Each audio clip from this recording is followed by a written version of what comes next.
당신 애인이 있었다면서요? 아, 억울해라. 난 연애 한번 못 해보고 시집 왔는데.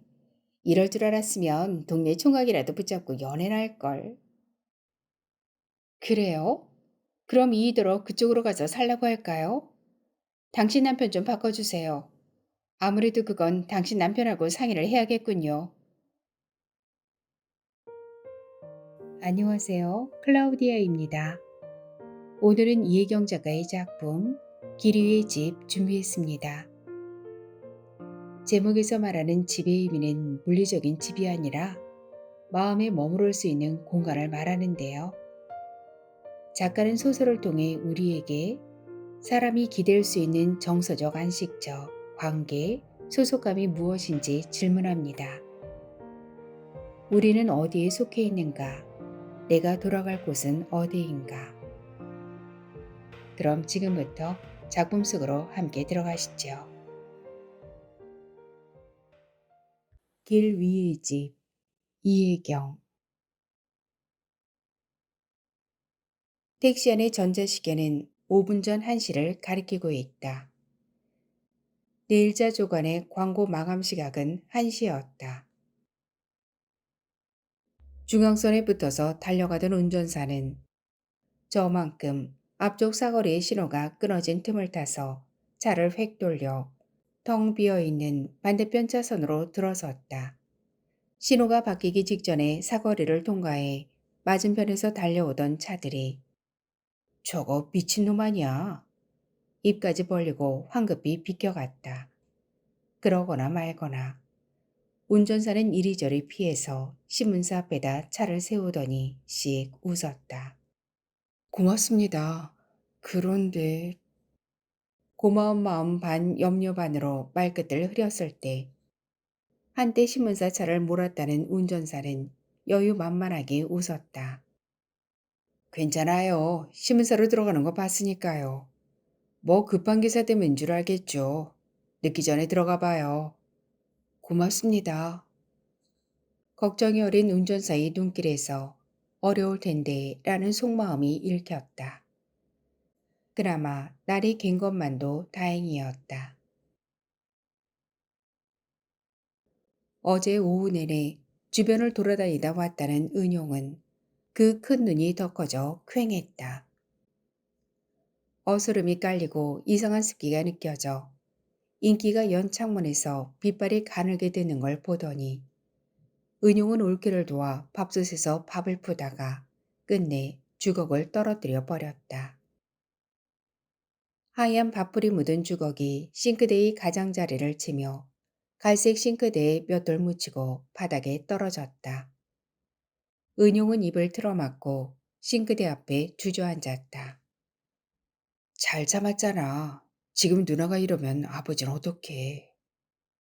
인기가 삭정이처럼 여인 은용이 어깨를 감쌌을 때 은용은 거실의 길둥씨에게 들키지 않으려 다용도실로 몸을 옮기며 그랬다. 어제 아침 엄마 봄내일을 벗으시게 했어. 날이 이렇게 추워지는데. 낮이어서 아직 봄볕은 따사로웠다. 건물 안으로 들어서자 서늘한 기운이 확 끼쳤다. 광고 접수대로 가면서 인기는 오늘 밤 윤 씨가 머물 자리에 대한 근심을 애써 지워버린다. 아직은 낮이었다. 문안은 준비해 오셨나요? 인기는 광고 서식에 준비해온 문안을 옮겨 썼다. 윤경이 67세, 연회색 블라우스, 진갈색 치마, 위의 사람을 보신 분은 연락바람, 후사함, 그리고 사진, 갸웃한 고개와 먼 곳을 보는 듯한 안정. 여기가 어디지? 이게 무슨 일이지라고 묻는 듯한. 아, 어머니. 영수증을 받아들고 인기는 윤길의 집으로 전화를 했다. 여보세요.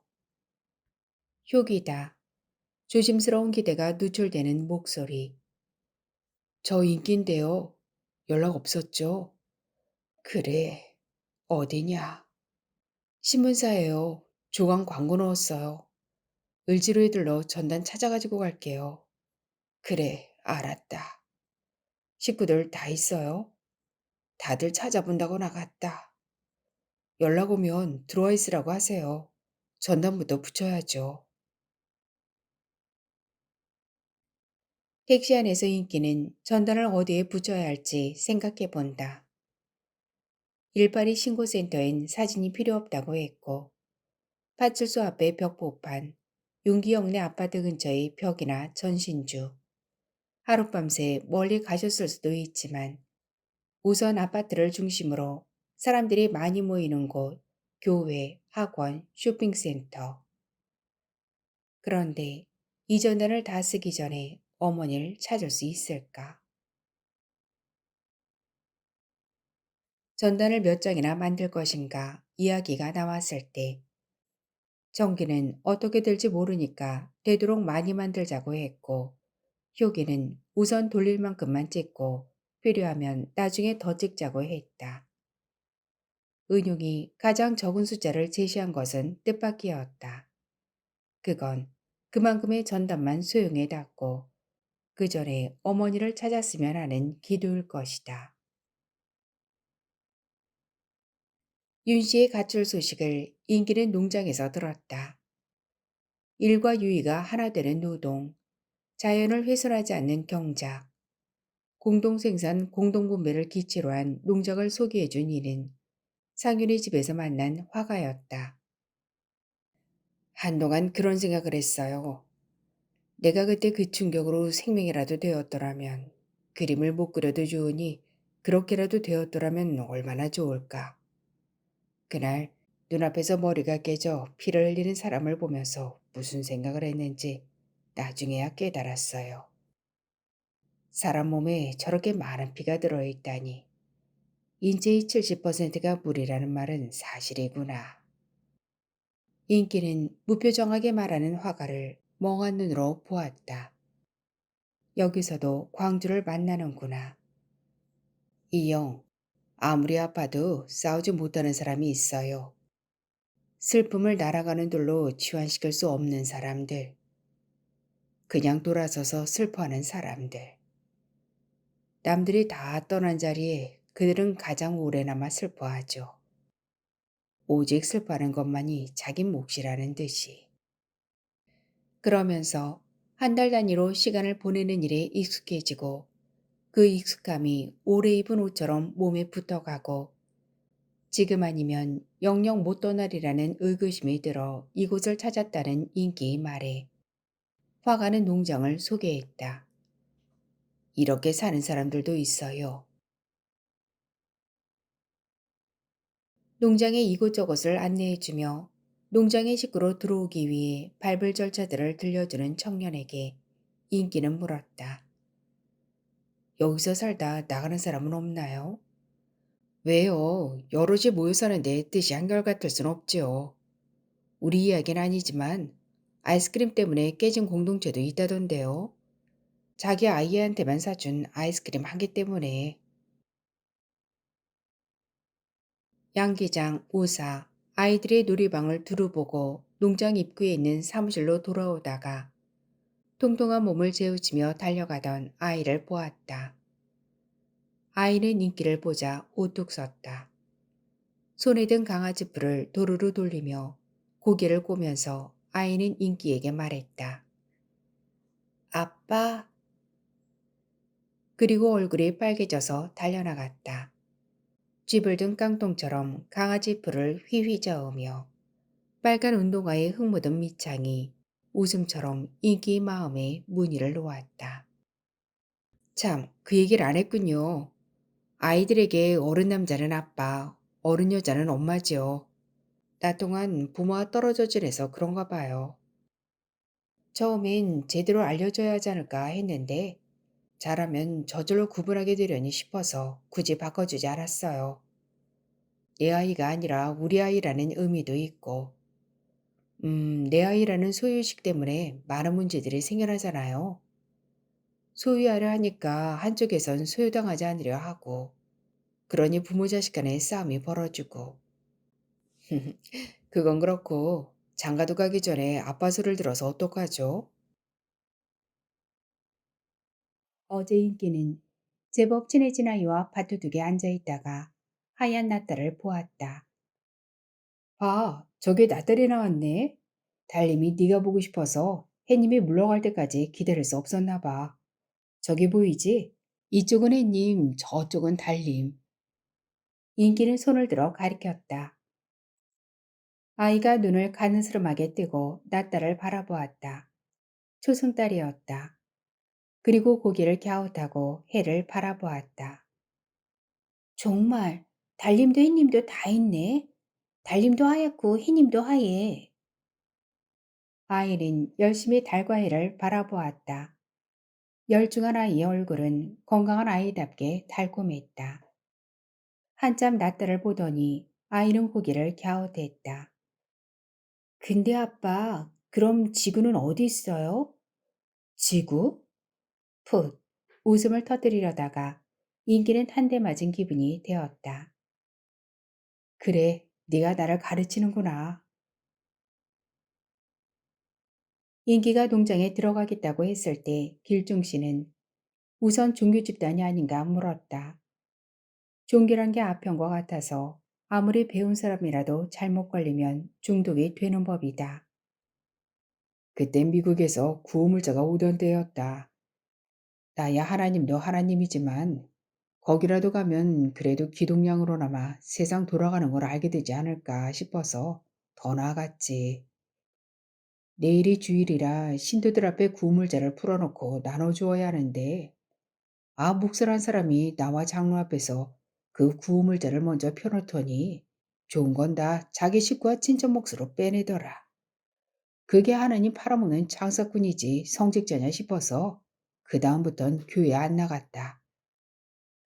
언제나 세상은 말세라지만 저희끼리만 좋은 세상에 갈 수 있다고 떠벌리는 사람들한테 배운 사람들도 넘어가는 걸 보면 하참 그게 돕지 않은 사람에게나 있는 그런 힘인데.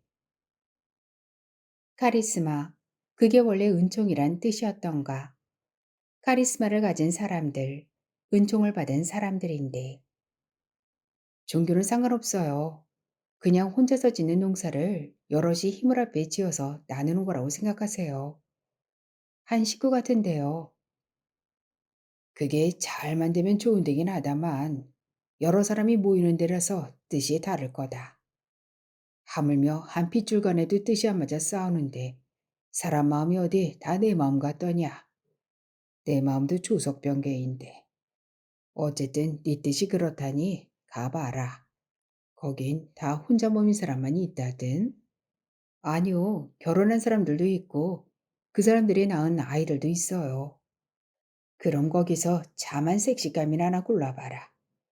요새 같은 세상에 이를 마다않고 들어온 여자라면 참할 거다. 늦게까지 혼자 떠도는 아들을 바라보는 부모의 마음이었다. 피를 나눈 가족을 벗어나 피 섞이지 않은 식구들에게로 가겠다는 아들에게 끈을 놓지 못하는 끈적이는 피. 인기가 숙연해 있는데 길중 씨가 못을 자르듯 덧붙였다.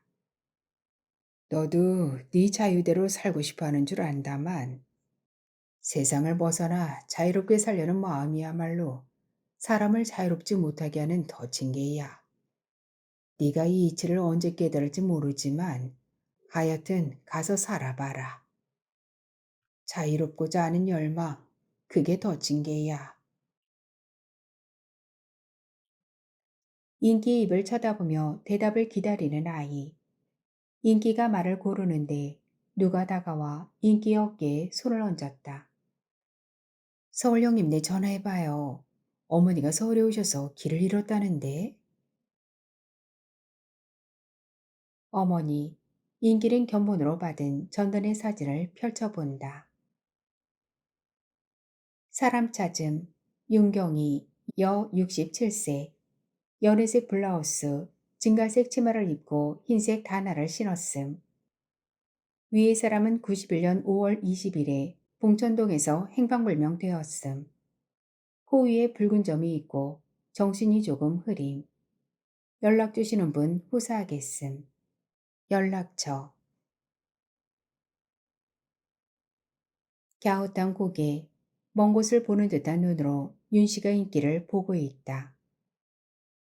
그런데 너 거기 어디냐? 거기서 무얼 하고 있는 거냐?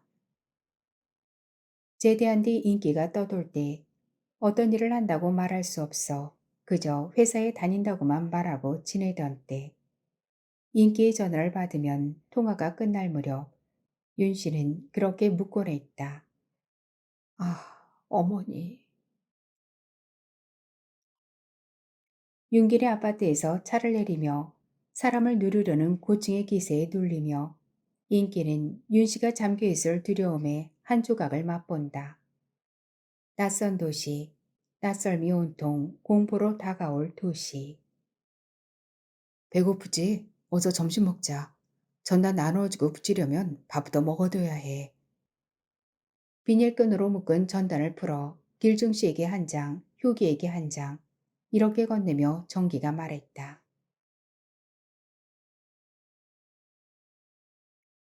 눈앞이 아른거렸다. 연회색 블라우스란 블라우스는 모두 쏟아져 나오기로 한 것 같다. 꺼멓게 그늘지는 마음을 거두어내는 허손질처럼 정기가 은용에게 손을 내밀었다. 은용은 담뱃갑에서 담배를 꺼내 들려주었다. 오후 인기가 인쇄해온 전단을 들고 차에 오른 뒤 정기는 거의 한갑을 피웠다. 가슴에 뭐가 걸린 것처럼 매캐했다. 엄마. 어둑발이 치면서 공기는 서늘하게 가라앉았다. 긴팔 블라우스를 입으셨다고는 하지만 아직은 서늘한데. 은용은 몸을 떨었다. 어쩌자고 내일을 벗으시게 했을까. 갑작스럽게 포근해진 봄 날씨. 그래도 그렇지 어쩌자고. 생각하면 벌어진 일마다 어쩌자고라는 말이 붙게 되었다. 어쩌자고 엄마를 병원에서 먼저 보냈을까. 어쩌자고 윤기 오빠는 하필 어제 다퉜을까. 어쩌자고 나는 현희 언니에게 윤기 오빠네 업소 전화번호를 알려주었을까. 놀라셨던 것 같아요. 오빠가 싸웠거든요. 나도 사람인데 내 앞에서 그렇게까지 할 수 있는지. 주무시는 줄 알고 슈퍼에 갔다 오니 안 계셨어요. 현이가 집으로까지 전화한다는 걸 은용은 어제 알았다. 뒤에서 경적 소리가 울렸다. 신호가 바뀌었는데도 정기는 멍청이 앞을 보고 있었다. 은용은 정기 이빨에 손을 얹었다. 신호 바뀌었어. 정기는 엑셀러레이터를 밟으며 한 손을 들어 보였다. 습관이란 얼마나 무서운 것인가. 그 와중에도 손이 올라가다니. 저기야, 저기에 파출소 표지가 있어. 몸을 밖으로 내밀듯이 창밖을 바라보던 은용이 손으로 가리켰다. 큰 길가 골목 어귀에 파출소와 동사무소 표지가 나란히 서 있었다. 표지 앞에서 우회전해서 치킨집, 이불 가게, 피아노 교습소를 지났다. 초록빛 바닷물에 두 손을 담그면, 초록빛 바닷물에 두 손을 담그면 누군가가 한 손으로 치는 피아노 소리. 차가 앞으로 나아감에 따라 그 곡조는 웨딩드레스의 베일처럼 뒷전에 길게 끌리는 듯 했다. 파출소와 나란히 붙은 동사무소 사람들이 퇴근했는지 주차장은 여유가 있었다. 무슨 일로 오셨습니까? 가출 신고를 하려고요. 그리고 이 앞에 게시판에 전화를 좀 붙일 수 있을까요? 가출 신고요? 가출일자가 언제죠? 어제 낮입니다. 어제 저녁 무렵. 182에는 신고했고요. 잠깐만요. 순경은 책상과 의자 사이의 공간에서 몸을 빼내더니 다른 책상 위에 가서 장부를 하나 꺼내왔다. 어제 오후라? 노인입니까? 예, 할머니인데요. 혹시 윤경이 할머니 아닌가요? 예, 맞습니다. 연회색 블라우스, 진가색 치마? 됐습니다. 신고는 이미 됐으니까 저 앞에 전단이랑 붙여두시죠. 가만, 자리가 비어있던가? 예, 오다 보니까 빈자리가 있던데요. 거기다 붙이세요. 준비한 셀로판 테이프와 앞핀, 전단을 꺼내 들고 붙이려다 은용은 다시 윤 씨의 사진에 눈이 갔다. 사진 속의 윤 씨는 고개를 약간 갸우뚱하고 있었다. 가장 최근에 찍은 사진, 그리고 윤 씨의 특성이 잘 드러난 사진을 찾다 보니 전에 윤기의 딸과 찍은 사진이 나왔다. 약간 갸웃한 고개, 갸름한 얼굴에 수줍게 다물린 인매, 이미 정신이 흐려지기 시작하던 때라 차분하게 가라앉은 안정이 어딘가 먼 곳을 바라보고 있는 것 같은 사진. 배경이 된 벽지의 하늘색 구름 무늬가 아득한 곳을 바라보는 듯한 윤 씨의 시선을 더 강조했다. 앨범 뒷면에 붙은 찐득대는 접착제에서 사진을 떼어낼 때, 쩍, 오래 붙어있던 사진이 뜯어지는 소리가 났다. 그 소리가 섬뜩했다. 장롱 속에 모셔둔 수희가 하필 그때 떠올랐던 것이다. 어쩌면 그 수희를 꺼내야 할지도 모른다는 사위스러운 생각이, 최악의 경우 그 수희가 영영 임자를 찾지 못할지도 모른다는 생각이. 난 치마 안 입어요. 죽어서라도 남자 옷 입고 가야 다음 세상에 남자로 태어나지. 윤달이 들어 수희를 짓던 날 윤 씨의 말이 귓전에서 울렸다. 전에 없이 결연한 말투. 그날 친목계 연인 부인 두 사람이 와서 말음지르며 바느질을 하고 은용은 점심을 차려냈다. 윤삼월, 어디선가 송악가루가 풀풀 날릴 것만 같은 봄날. 한 차례 늦은 봄비가 내리고 나면 빛발에 쓸린 송악가루가 길가의 해안선처럼 노랗게 흔적을 남기던 봄의 어느 하루였다. 형님, 어디서 이렇게 좋은 배 구하셨대요? 젊어서부터 염습을 맡아 했다는 머리가 반쯤 휘어진 한계원이 손바닥으로 배를 쓸어보며 덕담을 했다. 길중 씨의 옷부터 썩둑썩둑 가위로 마름질하는데 은용이 들고 간 과일을 깎던 윤 씨가 말했다. 치마랑 만들지 말아요. 형님, 그게 무슨 소리예요? 수위에 치마가 없다니. 난 치마 안 입어요. 죽어서라도 남자 옷 입고 가야 다음 세상에 남자로 태어나지. 은용은 어안이 벙벙해서 윤 씨를 바라보았다. 윤 씨는 여느 때와 다름없이 무표정에 가깝도록 조용한 얼굴이었다.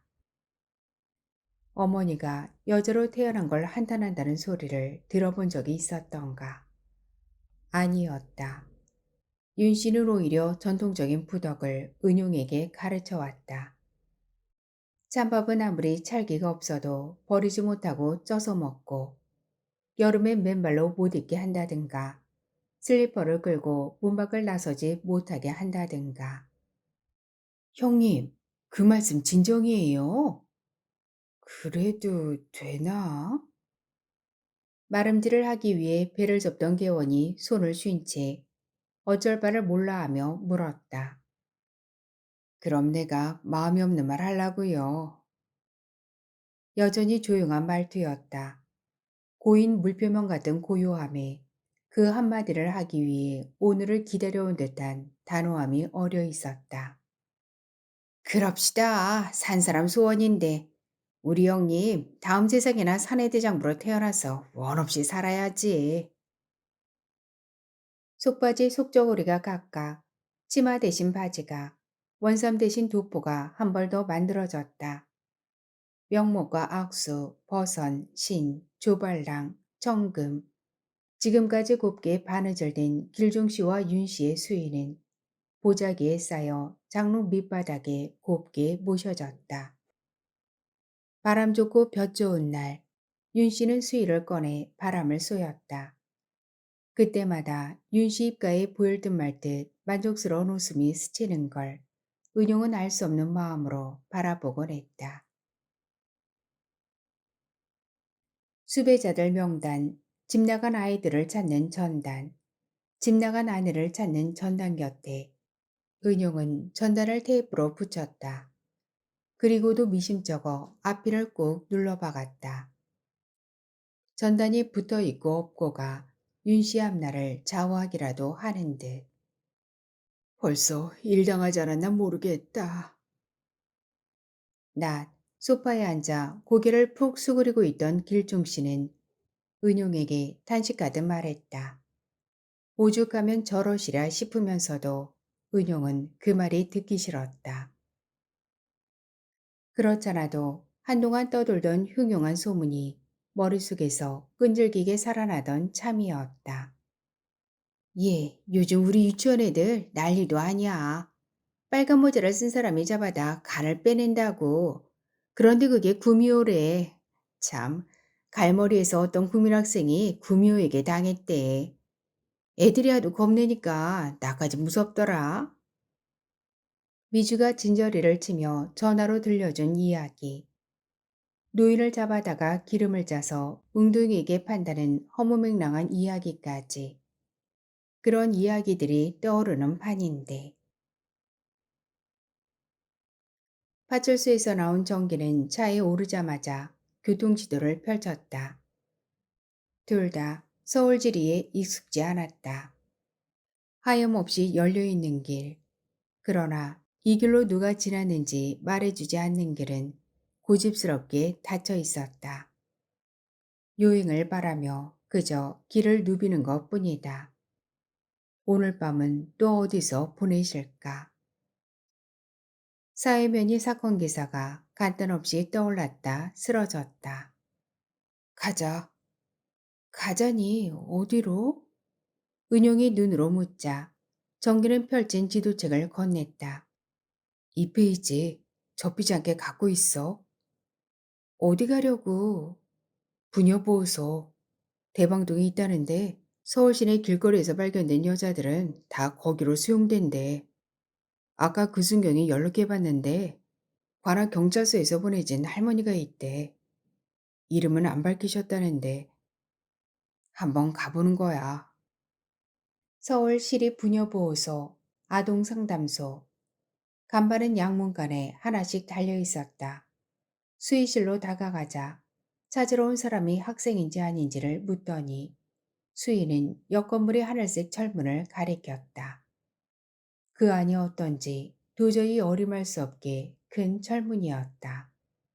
전기가 밀어도 철문은 열리지 않았다. 은용은 그 철개문 한켠에 붙은 쪽문에서 초인종을 찾아냈다. 끼 금속 문빗장이 열리는 소리에 소름이 돋았다. 막상 열린 건 쪽문이 아니라 큰 대문이었다. 어떻게 오셨나요? 어제 관악경찰서에서 보내준 분이 계시다는데요.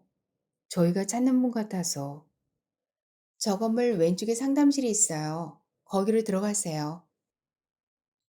정기가 앞서고 은영이 뒤따랐다. 콘크리트로 하얗게 뒤바른 마당에서 하늘색 체육복을 입은 여자 두엇이 배구공을 가지고 놀다가 공놀이를 멈추고 두 사람을 바라보았다. 삐죽삐죽 친머리, 벌어진 입기, 얼핏 보아도 맑은 정신은 아닌데 싶었다. 유리문을 밀고 들어서자 벽면에 기대어 놓은 장의자에 앉아있던 할머니들이 한눈에 들어왔다.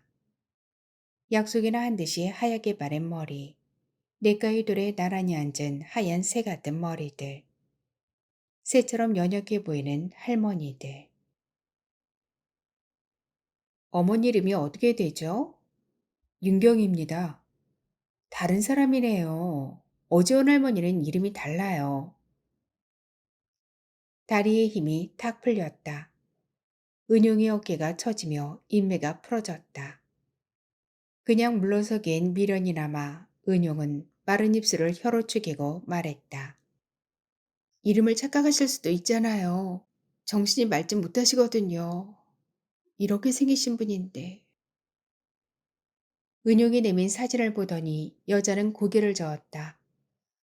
아니에요. 여기서 다른 곳으로 보내지는 경우는 없나요? 아픈 사람이면 병원으로 보내기도 하죠. 시립병원에요. 그럼 어제나 오늘 여기서 시립병원으로 간 사람은 없나요? 없어요.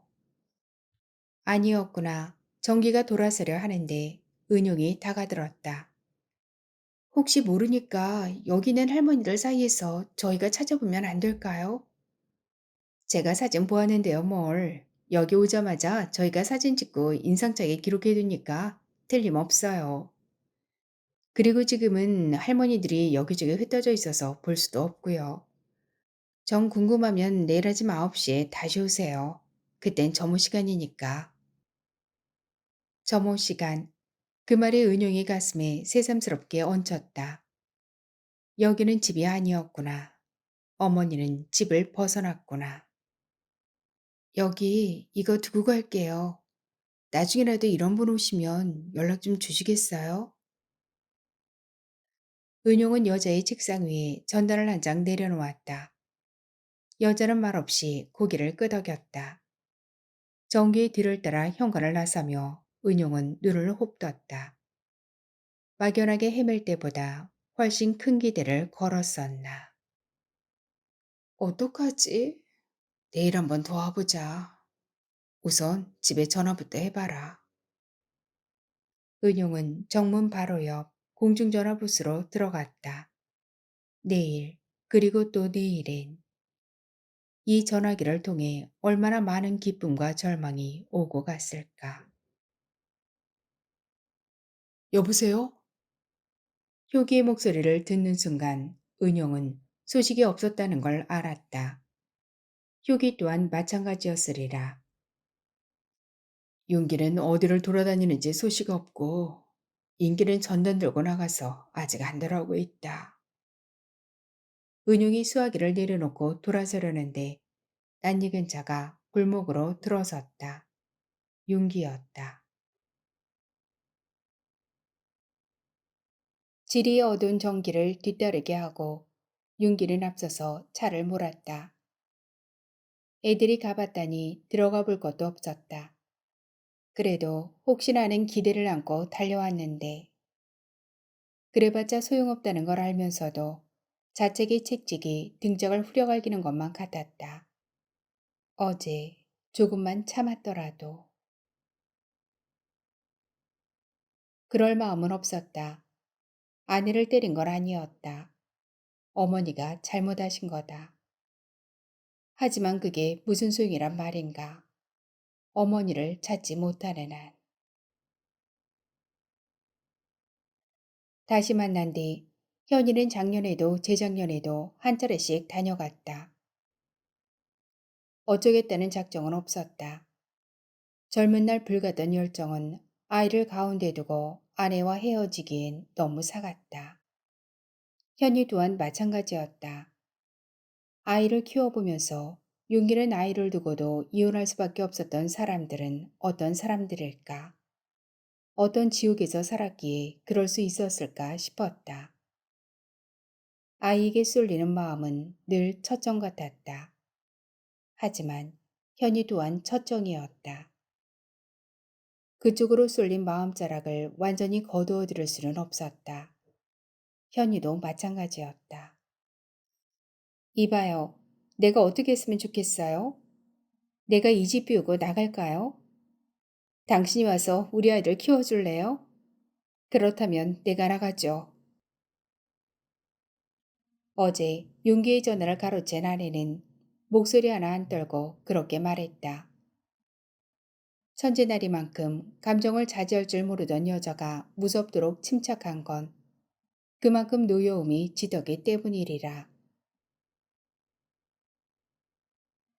제삿날이며 집안의 행사가 있는 날 동석끼리 이일저일 수다를 떨다가 현이가 있었다는 걸 알게 된 아내는 입을 나부지게 하고 웃으면서 말했다. 당신 애인이 있었다면서요? 아, 억울해라. 난 연애 한번 못 해보고 시집 왔는데 이럴 줄 알았으면 동네 총각이라도 붙잡고 연애나 할걸. 그건 멀리 떨어져 있고 다시 만날 리 없다는 자신감이 준 여유였다. 현이를 다시 만났다는 걸 아내는 윤기의 저고리에 든 현이의 편지로 알았다. 업소 주소로 보낸 편지였다. 그리운 당신으로 시작되는 편지. 윤기를 만나고 간 뒤에 붙인 편지. 윤기는 그저 거짓말을 꾸며대야 할 이유가 없어서 사실대로 말했다. 왔었어. 만났어. 왜 말 안 했어요? 말했으면 당신이 만나라고 했을 것 같아. 그게 말 안 한 이유가 돼요? 믿었고, 그래서 농담까지 할 만한 여유를 가졌던 자신에 대한 모멸감 때문에 아내는 차가워졌다. 아내에게 현이가 알려지니 차라리 마음이 편했다. 집에서 전화를 받기도 했다. 남편이 잠든 한밤중 회한이 실린 현이의 목소리가 해저 케이블을 타고 윤기에게 이를 때는 늦게 돌아오는 윤기가 자고 난 정오 무렵이었다. 나비잠을 자는가. 어제 병원에서 돌아온 윤 씨는 어지럽다며 자리에 누웠다. 아파트에 들어서는 순간, 아니 서울에 발을 딛는 순간부터 윤 씨의 어지러움증은 심해졌다. 병원에 가느라 다른 날보다 일찍 일어난 윤기도 마루의 소파에 누워 눈을 부지려던 참에 현이의 전화가 왔다. 윤기가 받았는데 아내는 현이의 전화를 받을 때면 용기 알아차리곤 했다. 몇 마디 안 나누었을 때 주방에 있던 아내가 갑자기 다가와 수화기를 닦아챘다. 무방비 상태였던 윤기가 하고 보는데 아내는 낮게 말했다. 아주 낮게. 이봐요. 내가 어떻게 했으면 좋겠어요? 현이가 뭐라고 하는가 윤기는 잠시 이것 봐라 하는 심정으로 두 여자의 통화를 곁에서 보았다. 그래요? 그럼 이이대로 그쪽으로 가서 살라고 할까요? 당신 남편 좀 바꿔주세요. 아무래도 그건 당신 남편하고 상의를 해야겠군요. 일이내지 못해? 손을 내뻗으며 다가오는 윤기를 아내는 눈도 주지 않고 획 밀쳤다. 윤기가 나자빠질 정도로 거센 힘이었다. 어떡하시겠어요? 난 이대로 더는 못 봐요. 어떤 여자가 이런 걸 더 보고 살 수 있겠어요? 그동안 참을 만큼 참았다고 생각하지 않아요? 아내의 목소리가 떨려 나오기 시작했다. 오래 막아둔 독이 범람하듯 아내는 말을 이었다. 윤기는 어쩌나 두고 보자는 마음으로 아내를 바라보고 있었다. 그래요. 그렇게 생각한다면 앞으로 처신 똑바로 하세요.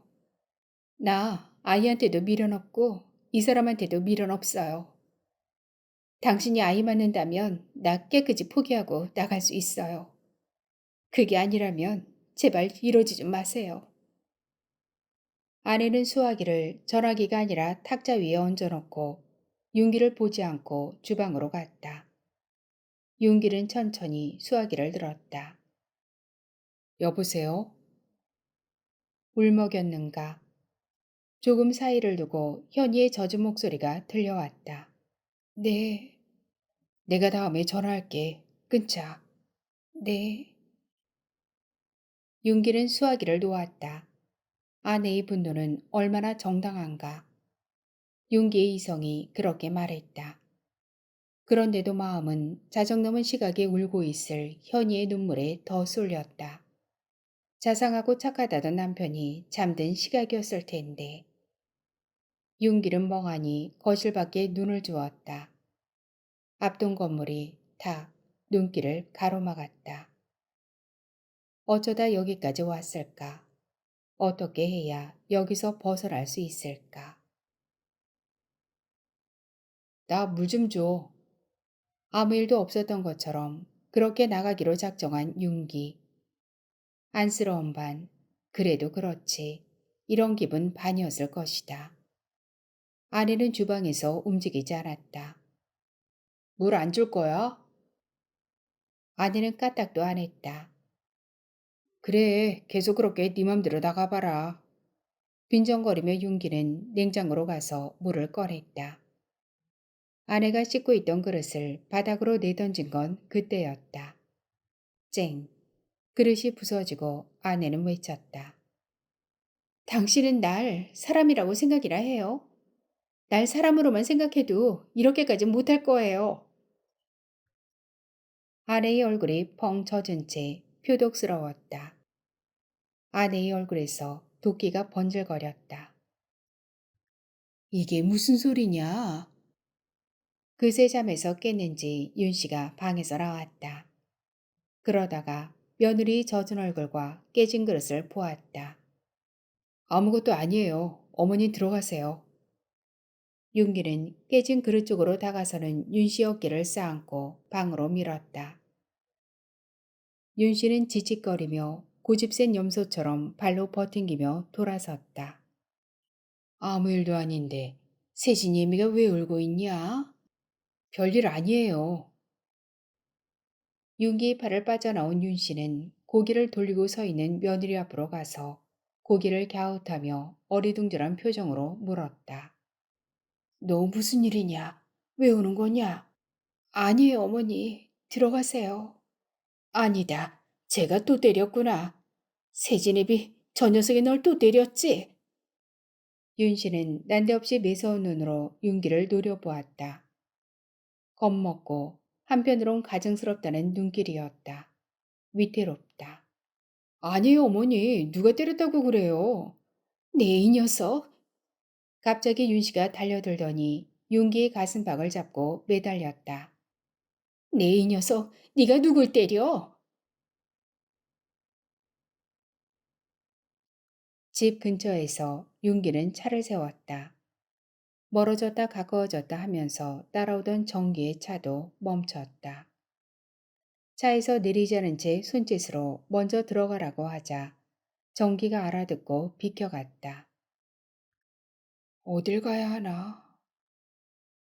어둠이 내렸고 근처에 돌아볼 만한 데는 다 돌아보았다.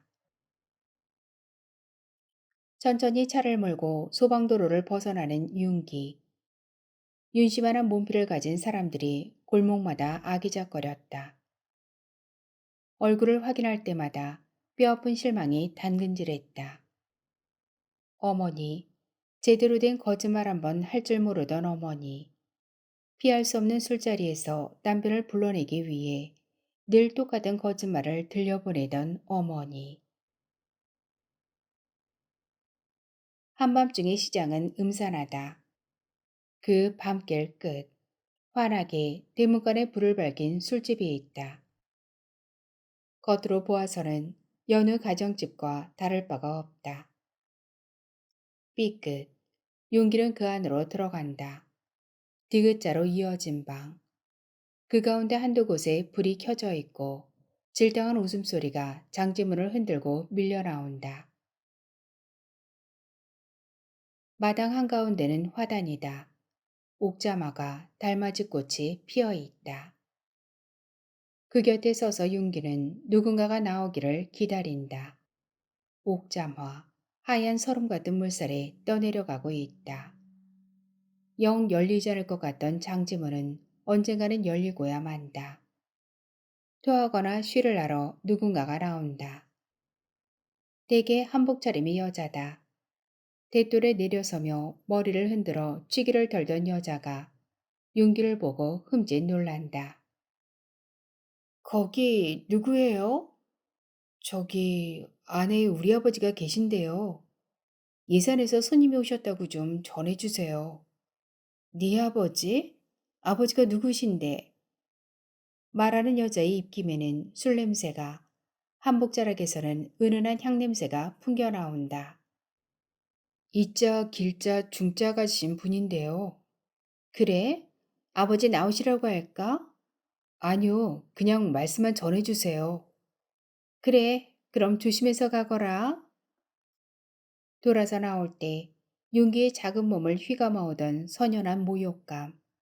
거짓말을 했다는 모욕감으로 밤길 걸음이 더뎌졌다. 예산에서 온 손님은 없었다. 예산은 길중씨의 고향이었고 거기서 손님이 왔다는 건 술자리에서 일찌감치 빠져나오기 위해 길중씨가 만들어둔 기호였다. 생존을 위한다는 이름으로 행해진 속임수. 지명을 바꿔 말할 융통성도 없이 고지고대로이던 어머니.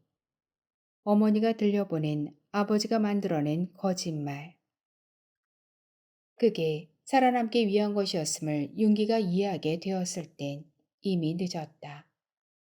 사랑이 어느 구비를 지나면 관성으로 이어지듯이 미움에도 관성이 붙는 법이니까.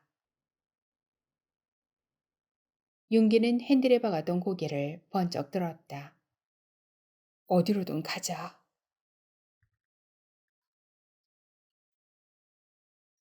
정막, 납처럼 내려앉은 침묵.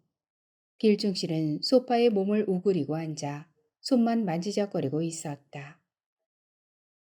효기는 소파 저쪽 끝에 앉아 간간히 길중씨를 바라보았다.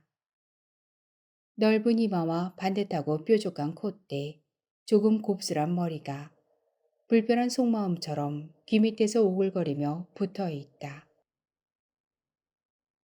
연민 같은 게 잠깐 스쳐가는 불빛처럼 효기의 속을 훑었다. 아니, 훑으려다가 말았다. 연민이 막 길중씨를 향해 쏠리려던 그때 길중씨가 앞으로 기울이던 몸을 고추세웠던 것이다. 구부정한 자세 때문에 작아 보였던 몸은 대번에 70 넘은 노인답지 않게 꼿꼿하고 옹골차졌다. 연민을 수용하기엔 너무 단단한 몸이었다. 갈 곳 잃은 연민은 무안타듯 머무적거리다 식어버렸다. 지난 겨울 초입 아버지가 쓰러졌다는 은용의 전화를 받았을 때 이번엔 일 치르는구나 싶었다. 어머니 정신도 맑지 않은데 아버지까지 자리 보존하면 어떡하나. 이번에야말로 살림을 합쳐야 하나. 어수선한 마음으로 가서 오른쪽 입가가 삐뚤어진 아버지를 보았다. 그날 비로소 이제 어쩔 수 없이 노인이구나. 제 아무리 꼿꼿해도 늙는 건 어쩔 수 없구나. 비애가 든 것이 마음을 적셨다. 빨리 끝났으면 좋겠다는 마음도 한편에 있었고. 운신을 못하는 아버지는 한없이 나약해 보였다. 언제 저렇게 머리가 세어졌나. 효기는 아버지의 머리를 처음 보는 것 같았다. 제대로 본 적이 없었던 것 같다. 환갑상을 받던 날 흰머리 한 오락이 없어서 신랑 같다고 사람들이 말하던 것만 기억에 아직 남았다. 그런데 귀 밑에서 힘없이 오글거리는 머리카락은 흰머리 반, 검은 머리 반이었다. 여기 저 검은 부분 있죠? 저게 혈전이에요. 저게 혈관을 먹으면 그 자리에서 돌아가시기도 하는데 다행히 조금 비꼈어요. 회복은 어렵겠지만 더 악화되지는 않을 겁니다. 쭉 늘어놓은 단층자랑 필름 가운데 한 장을 의사가 가리켰다. 아주 작은 얼룩이었다. 사람이 참 보잘것없구나. 저런 점 하나로 목숨이 오고 가는구나. 삐리리리 효기의 눈 아래 무슨 생각에 잠겼는지 한숨에 젖어있던 길중씨의 몸이 긴장으로 단단해진다. 전화벨 소리에 욱죄었다. 실망으로 아릿해진 게 몇 번째인가. 부녀 보호소에 들렀다가 막 들어서던 정기가 전화를 받았다. 여보세요? 네, 네 그렇습니다. 네? 언제라고요? 어디요? 거기가 어디쯤인가요? 네, 고맙습니다. 비슷한 사람을 보았대요. 사당동이라는데요. 길중씨에게 말을 전한 정기는 은용에게 일렀다. 은용아, 너 저에 가서 지도 좀 가져와라. 뭐래냐? 사당역 앞에서 구멍가게 하는 남잔데 전철역 입구에서 비슷한 할머니를 보았대요. 사당역 가는 길은 아니야. 지금 퇴근 시간이라 차가 밀릴 텐데 차라리 택시를 타고 가든가. 갈 수 있을 거예요. 가깝잖아요. 혹시 거기서 어머니 만나게 돼도 그렇고 제 차로 가는 게 낫죠. 지도 좀 보고요. 은용이 들고 온 지도를 펼쳐 손가락으로 길을 짚어나가는 전기를 보는 효기의 속이 부글거렸다. 그래도 서울지리를 아는 사람은 윤기뿐인데 아침나절에 나간 윤기는 코빼기도 볼 수 없다. 아니 윤기엔 도대체 어딜 간 거야? 가면 간다 오면 온다 말도 없이. 은용아, 너 가서 언니한테 좀 물어봐라. 부녀 보호소에서 만났어요. 집 근처까지 같이 왔는데 다른 데도 둘러보려나 봐요. 부녀 보호소? 거기 걔도 갔던? 내내 말이 없던 길중 씨의 목소리에 실린 반가움을 효기는 보았다. 여전하구나. 제멋 들은 윤기를 여전히 아끼는구나. 효기는 뱉듯이 말했다. 지금 한 곳으로 이 사람 저 사람 몰릴 때냐? 연락이라도 하고 다니지. 정기는 못 들은 척 지도를 보다가 일어섰다. 가자. 이번엔 기대가 큰가. 붙박인 듯 소파에 앉아있던 길중 씨도 정기를 바래려는 듯 몸을 일으켰다. 아직 거동이 자유롭진 못했다. 침을 놓는 사람이 놀랄 정도로 길중 씨의 회복은 빨랐다. 자리에 누운 채 대소변을 받아낸 건 그야말로 운신도 못하던 며칠 뿐이고 어눌하게나마 말을 할 수 있게 된 다음부터는 화장실로 가겠다고 고집을 피워 효기가 시간마저 들러서 은용과 양쪽에서 부축해야 했다. 그런데 쓰러진 지 반년도 안 된 지금은 지팡이도 없이 돌아다닌다. 운전 조심해서 하거라. 예, 다녀올게요. 정규와 은용이 가고 난 뒤 아버지와 마주보고 앉아있으려니 답답해 효기는 베란다로 나갔다. 아프리칸 바이올렛, 벤자민, 크고 작은 화분이 몇 개 있었다. 깨진 사기 그릇엔 버미기가 널따랗게 펴져 있었다. 베란다 바깥쪽 봉숭아 모종 화분엔 5층까지 날아올라온 민들레, 노란 꽃을 단 꽃대가 바람에 휘청휘청 거렸다. 건조한 날씨, 흙은 파슬파슬하고 모종은 잎을 축 늘어뜨렸다. 효기는 화장실로 가서 물받이 그릇에 물을 떠다 그 모종에 골고루 뿌렸다. 다시 물을 끌어올려 잎은 생생해지리라. 화분에 물 뿌린 효기의 마음이 버석거렸다. 어머니. 윤 씨를 잃었다는 전화를 받았을 때 이상하게도 효리의 내리에 떠오른 건 젊은 날의 윤 씨였다. 효기가 이따금 전기를 업어주면 좋아하던 어머니. 네가 벌써 이렇게 커서 어미를 돕는구나 하며 바라보던 그 눈. 말없이 정깊던 어머니. 참고 견디는 것만으로 일관한 어머니를 효기는 알고 있었다. 어머니만 따로 놓고 보면 그랬다. 그런데 아버지나 다른 형제들이 끼면 마음이 헝클어지곤 했다. 찾아다녀봤자 소용없대요. 솔밭에서 바늘 찾기라. 돌아오시긴 글렀대요. 전 그냥 있을래요. 가게도 그렇고. 전화를 받고 밤중에 출발하기 위해 준비할 때 어느새 점장이한테 전화를 내본 아내는 고개를 저었다. 무언가 결정해야 할 일이 있을 때마다 점장이를 찾는 아내. 점을 친다는 건 결국 자기 마음을 남의 입을 통해서 확인하는 것에 지나지 않았다. 점괘가 마음에 들지 않으면 다른 점술가를 찾는데 이번에 아내는 시어머니를 다시 못 보는 걸로 마음을 굳힌 것 같았다. 사람살이 조심해서 나쁠 건 없다며 묵인해왔던 효기는 더럭 소리를 질렀다. 누가 그런 소리를 해? 늙음하게 아버지가 난데없이 연연해하는 바람에 멀리했어도 어머니는 어머니였다. 그렇다면 객선다는 말인데 그 말을 그대로 믿으려 하다니. 핏줄이 아니라 다르다는 소원함이 살을 맞대고 살아온 아내에게 끼쳤다. 신정리 근무당이 그러던데요. 왜 큰애 대학 입시 때 합격한다고 장담했던 무당 말이에요. 둘째도 걱정할 것 없다던. 아내가 믿고 싶었던 건 아무래도 둘째 입시를 걱정할 것 없다는 말일 것이다. 말해봤자 소용없지.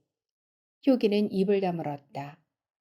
다른 도시에서 대학에 다니는 아들, 도청 소재지에서 고등학교에 다니는 두 딸, 그 밑에 아이들. 이들이 효기의 전부였다. 그 가운데 한 명의 입시가 아내의 가장 큰 과제였으니 며칠 걸릴지 모르니까 준비라 해줘. 혹시 여기로 전화하실지도 모르니까 낮에도 집 비우지 말고. 효기는 아내에게 이르고 창가로 다가가 거리를 내려다보았다. 크고 작은 건물들이 가려진 읍내. 공정을 허물고 지은 건물 4층에서 내려다보는 도로변은 제법 번화가 같았다. 3층의 세준 피아노 학원에서 뚱땅거리는 피아노 소리가 올라오고 서울거리 불빛이 찬란하실 텐데. 삐리리리 다시 전화벨이다. 여보세요? 전데요. 아직 전단 돌리는 중이에요. 다른 소식 없어요? 그럼 혹시 모르니까 이 근처 좀 돌아보다 갈게요. 인기였다. 효기는 수화기를 내려놓았다. 탁자 위에 놓인 전단, 그 안에 윤씨를 보던 길종씨가 묻는 듯한 눈으로 보았다. 인기인데요. 조금 더 있다 오겠다고요. 아무래도 일 난 것 같다. 광고 나갔으니 연락 오겠죠. 별일이야 있으려고요. 모르는 소리 마라. 젊디 젊은 사내들도 끌어다가 섬에 가두고 병신 만드는 판국인데 늙고 힘없는 노인네야 파리 목숨 안 가지지. 길중 씨의 말에 효기는 와락 소리치고 싶은 걸 참는다. 늘 그랬다. 늘 모르는 소리 마라. 그 말로 아버지는 찍어 눌렀고 꼿꼿한 반감이 일었다. 겨우 풀리려던 마음이 다시 서슬이 맺혀서 효기는 길중 씨를 외면하고 돌아섰다. 문이 열렸다. 축 처진 금방 사그라들 것 같은 은용이 정규와 함께 들어서며 고개를 저었다. 아버지, 그만 들어가 누우세요. 연락할 사람이라면 벌써 연락했을 거예요. 새벽 1시가 넘자 은용이 다가와 말했다. 낯선 거리를 온종일 누비느라 피곤했던지 정규와 인기는 방으로 들어갔다. 윤기는 아직 돌아오지 않았다. 소파에 비스듬히 기대앉아 잠들었던 효기를 깨워 방으로 보내더니 은용은 길중시더러 자리에 누우라고 채근하는 것이다. 난 괜찮다. 너나 들어가 눈 붙이거라. 그럴게요. 아버지도 좀 주무세요. 그래야 내일 엄마 찾죠. 억지로 힘을 준 듯한 목소리였다. 하루 종일 기대와 실망 사이를 널뛰듯 했으니 힘이 남아있을 리 없었다. 33, 고운자 때는 찾을 데가 없고 거실 바닥에 앉아 소파 손잡이에 얹어놓은 손등의 거침도 길중씨의 눈에 확연했다. 이젠 어디 혼인말 넣기도 글렀다. 지가 뭐라든 등을 떠다미러 보냈어야 했는데 그걸 못했다. 아무리 사람 앞일 모른다 쳐도 아들을 내식이라 두고 딸한테 의지할 줄 누가 알았으랴. 이제 제 어미마저 못 찾으면 어떡하나. 효기 엄마. 어떤 때는 아무것도 모른다는 듯 해맑았고 어떤 때는 내 당신 속 안다는 듯 딱한 빛이 어리던 그 눈. 다시 볼 수만 있다면 그 손을 붙잡고 내 잘못했소 한마디만 할 수 있다면 무릎 꿇고 빌래도 빌 수 있을 것만 같은 간절함이 길중씨의 명치에 치받는다. 배움이 없어서 그랬어. 배워서 세상 이치를 알고 마음을 너르게 펴고 싶었는데 그걸 못했지. 그걸 풀 데가 집밖에 없었어. 북이 빈천. 배움으로써 자기를 귀하게 하려던 꿈이 꺾어지자 스스로 귀하게 여길 수 있는 건 성실한 뿐이었다. 남이 밑에서 일할 땐 눈먼 못 하나라도 옷에 묻어갈까봐 스스로 조심하는 결벽. 일단 맡은 일은 어김없이 해내면서 쌓은 신뢰. 그런 작은 기쁨들이 모여 이룬 자부심. 그러나 그 자부심은 때때로 피를 철철 흘렸다.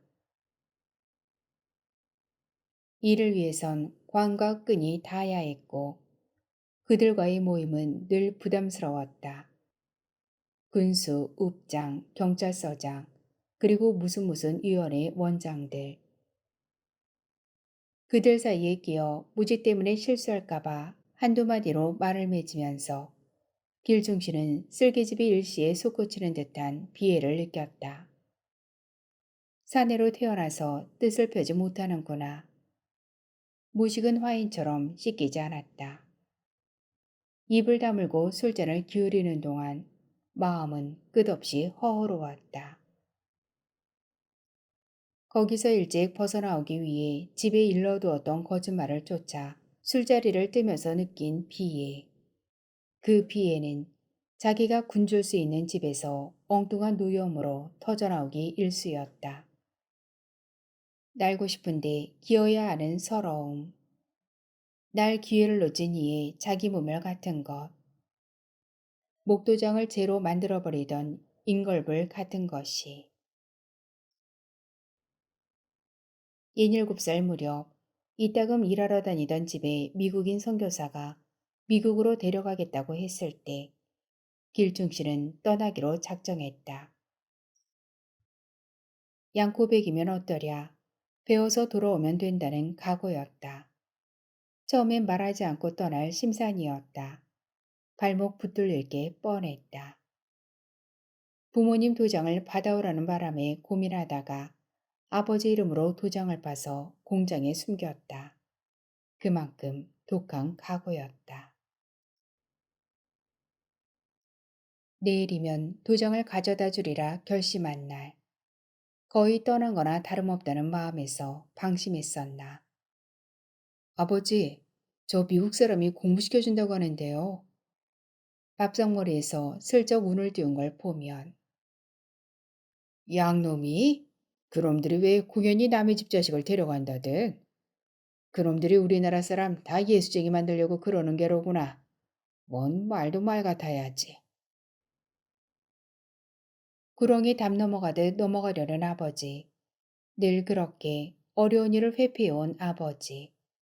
이번만은 빠져나가지 못하리라. 여비도 다 대주고 가서 일하면 혼자 공부하고 살림할 만큼은 벌 수 있다고 하자. 아버지는 숟가락을 탁 소리나게 내려놓았다. 척척 휘늘어지는 사설이 잇따랐다. 아이고, 길중 엄마. 당신 자식 키웠어. 글쎄 양놈이 데려가 공부시켜준다고 꾀니까 이놈이 덥석 따라가겠다는 거야. 데려가 공부를 시킬지 어디다 팔아먹을지도 모르는데 제부모 봉양이 꾀가 나니까 따라간다는 거야. 우리 집은 이제 절순했으니 나주고 조상을 어찌 뵐거나. 아이고. 다음 날 도장을 불 속에 집어넣었다. 연민도 책임감도 아닌 재숙에 흐르는 핏줄에 대한 경멸로 낯빛이 된 얼굴. 불빛이 그 얼굴에 꺼풀뿐인 운기를 씌웠다. 타닥. 나무 도장은 불 속에 들어가더니 맑은 불 속에 한 점 햇무리처럼 새로운 불꽃을 만들어냈다. 그러다 다 타면서 점점 꺼멓게 변하더니 한바탕 꿈처럼 형체도 없이 사라졌다.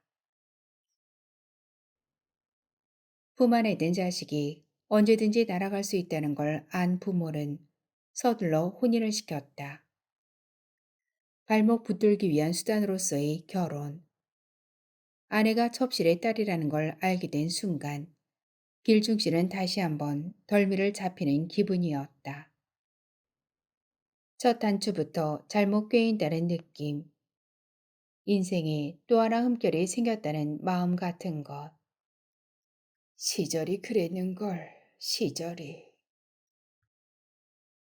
그 지난 날 속에 있는 맞대면하고 싶지 않은 모습들이 비칠 때마다 길중실은 마음을 돌린다. 되돌이키기엔 모든 게 너무 늦었고 이제와 반성하려 들면 한이 없는 것이다. 시절에 덜미 잡혀 못 배웠고 못 배웠으니 자연이 어두웠고 그 어둠에서 오늘이 비롯되었다고. 길중실은 빠져나갈 구멍을 만들어 놓는다. 여보, 내 잘못했어. 길중실은 고개를 주걱거린다. 결국 일이 되는 것을. 결국 제 뜻대로 땅을 처분한 효기가 공사를 위해 철물점 간판을 내리던 날, 길중실은 멀찌감치서 바라보았다.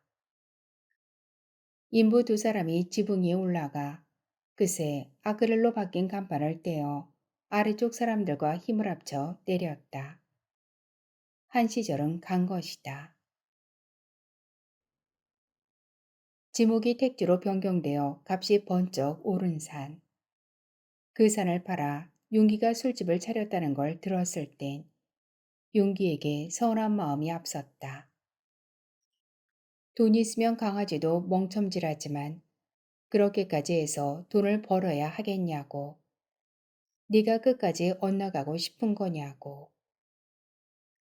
잎이 너무 무성해서 꽃밭의 다른 나무들이 못 자란다는 핑계로 벽오동 나무 가지를 마구 쳐낸 것은 그 다음 날이었다.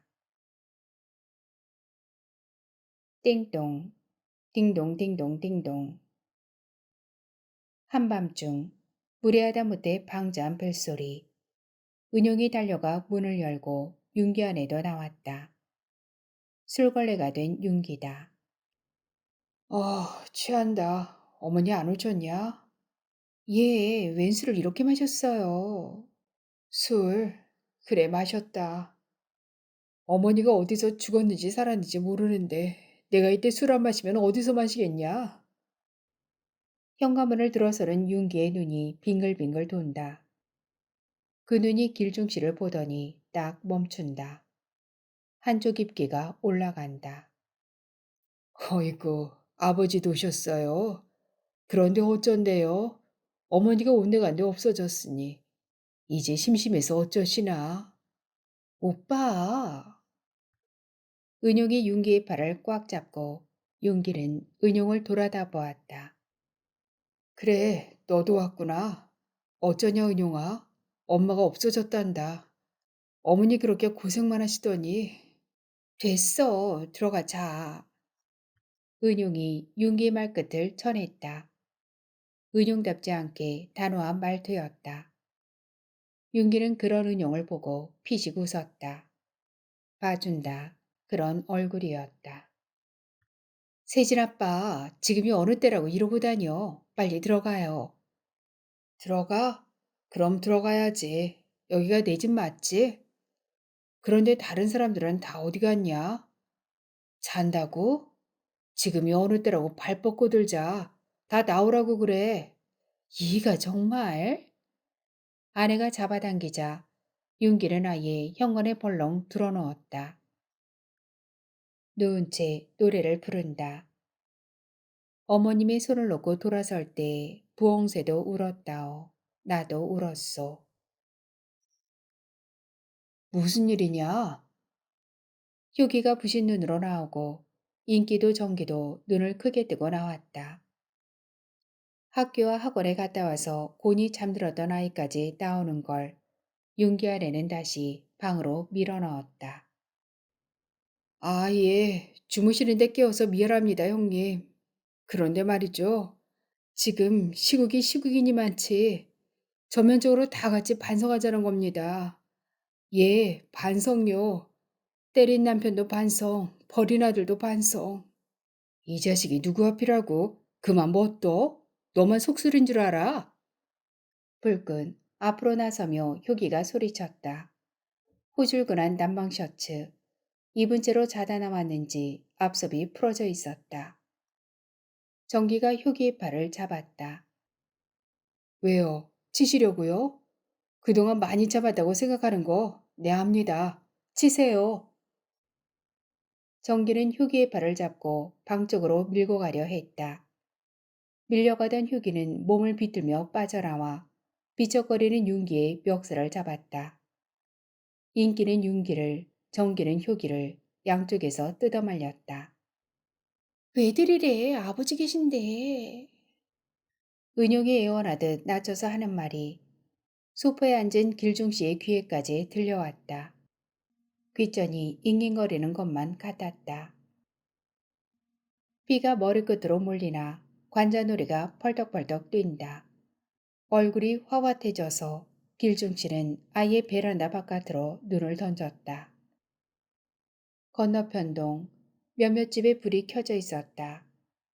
야 이놈들아 나 아직 안 죽었다 소리치고 싶었지만 그러기 전에 혈압이 터질 것만 같았다. 보나마나 술 마신 것처럼 벌길 것이다. 뭐라고 웅얼거리던 윤기는 인기에게 끌려 화장실로 가 우걱거리다 들어가고 정기는 이게 다 아버지라고 말하려는 효기를 방으로 밀어넣고 문을 닫아버렸다. 언제 그랬냐는 듯이 조용하다. 아버지 들어가 주무세요. 괜찮다. 너나 자려. 아버지. 길중 씨는 은용을 바라본다.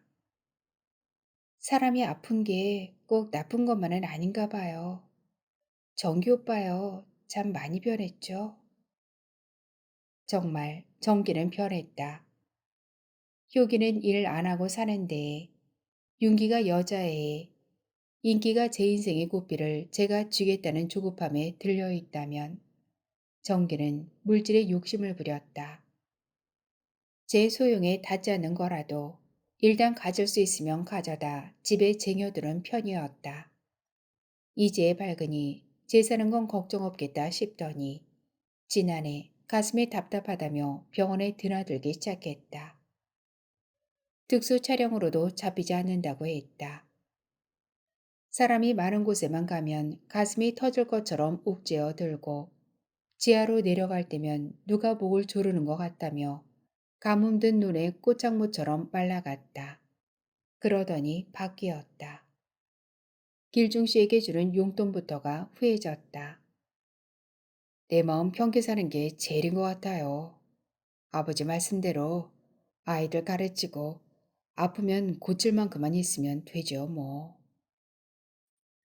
버슨 씨를 돌아보고 애 낳으러 가는 여자의 불안과 표표함이 뒤섞인 상태가 정기 속에 있던 욕심을 조금씩 걷어내 사람을 밝히고 있었다. 은용은 그걸 말하고 있었다. 정기 오빠가요. 집으로 내려올까 싶은가 봐요. 왜? 일이 잘 안 된다더냐? 아니요. 그건 아닌데 거기도 이제 서울처럼 번잡해져서 살기 싫다고요. 내려와서 그냥 조그만 가게나 하고 싶다고요. 집에 들어왔으면 어떨까 하던데요.